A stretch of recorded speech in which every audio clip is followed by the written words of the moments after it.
বাংলাদেশের ইতিহাসের একজন সবচেয়ে বিতর্কিত একজন প্রধান বিচারপতি জনাব এবিএম খায়রুল হক, তাকে তদন্তকারী কর্মকর্তা আদাবর এবং যাত্রাবাড়ি দুইটি মামলায় তাকে আজকে তদন্তকারী কর্মকর্তারা গ্রেপ্তার দেখানোর জন্য উপস্থাপন করেন।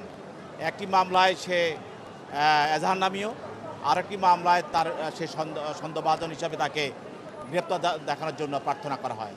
আপনারা জানেন যে এবিএম খায়রুল হক বাংলাদেশের সে যখন প্রধান বিচারপতি হয়, প্রধান বিচারপতি হওয়ার পরে সে সারা বাংলাদেশের বিচার ব্যবস্থাটাকে রাজনৈতিককরণ সে করে দিয়েছে এবং ফ্যাসিস্ট হাসিনার নির্দেশে সে বিচার ব্যবস্থাকে শেখ হাসিনার সে তার কথা মতো সে পরিচালিত করেছে। অপটিক্যাল ব্রাইটেনার, কালার গার্ড এবং জার্ট লক সমৃদ্ধ অ্যাডভান্স ফর্মুলায় এলো নতুন রে ডিটারজেন্ট পাউডার। আপনারা এও জানেন যে বাংলাদেশে যে একটি নির্বাচনী ব্যবস্থা ছিল তত্ত্বাবধায়ক সরকার, সেই তত্ত্বাবধায়ক সরকারকে বাতিল করার যে রায়টা দিয়েছিল সেই এবিএম খায়রুল হক, সেটাও শেখ হাসিনার নির্দেশে এবং ফ্যাসিস্ট হাসিনাকে ফ্যাসিস্ট করার পিছনে প্রথম যেই ধাপ সেটা হলো তত্ত্বাবধায়ক সরকার বাতিল, সেটাই করেছে এই বিতর্কিত প্রধান বিচারপতি এবিএম খায়রুল হক।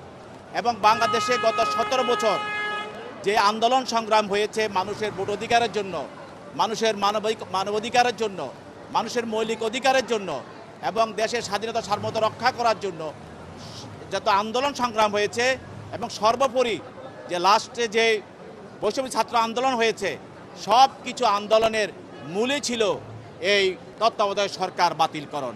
এবং এই বাতিলের পরবর্তীতে এই বাতিলের কারণেই ফ্যাসিস্ট হাসিনা এই দেশে একনায়কতন্ত্র, স্বৈরাচার এবং ফ্যাসিবাদ কায়েম করতে পেরেছিল।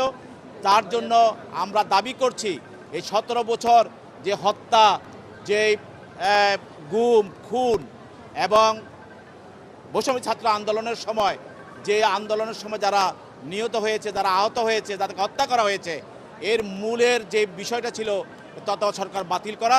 এই জন্য এই সব হত্যার বিষয়ে এই খায়রুল হককে জড়িত করা উচিত এবং তাকে এই সব বিষয়ে তাকে জিজ্ঞাসাবাদ করা উচিত এবং তাকে এই মামলাগুলোর সঙ্গে জড়িত করে এবং দৃষ্টান্তমূলক তাকে শাস্তি দেওয়া উচিত, যেন কোনোদিন কোনো প্রধান বিচারপতি বাংলাদেশের বিচারালয়কে এটা ফ্যাসিস্টের আন্ডারে বা